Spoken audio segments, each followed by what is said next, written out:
Hello everyone आपण मानक आम चैनल टिके भी को स्वागत।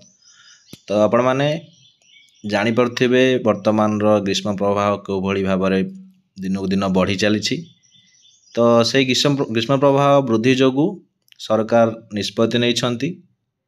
तो आगामी 3 दिन आज ठारू समस्त विद्यालय 3 दिन छुट्टी घोषणा कल सरकार। जो आगामी 3 दिन आसूची तो आगामी 3 दिन छुट्टी रहिबो।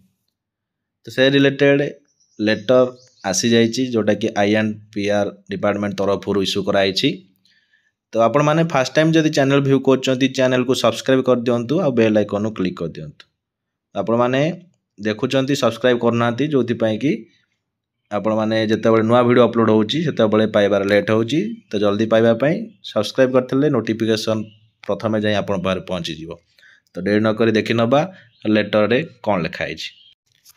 देखि नियंतु सूचना और लोक संपर्क विभाग जोटा कि डेट देखि नियंतु आज डेट 17/4/2024। आपणकर तापमात्रा वृद्धि जोगु 3 दिन स्कूल बंद रहिबो बोली लिखा जाइछि। तो आज डेट रे कौन लिखाई देखि नियंतु संप्रति राज्य रे ग्रीष्म प्रवाह और तापमात्रा वृद्धि को दृष्टि रखी राज्य सरकार समस्त विद्यालय को 3 दिन बंद रखिछंती।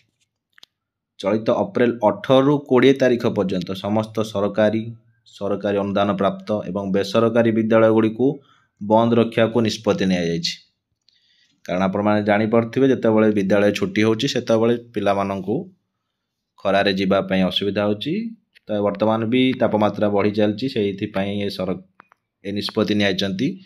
तो देखो सूचना अधिकारी ये निष्पत्ति नहीं। तो वीडियो शेयर करूँ जो कि समस्त इनफॉरमेशन पाई पारे। आज धन्यवाद।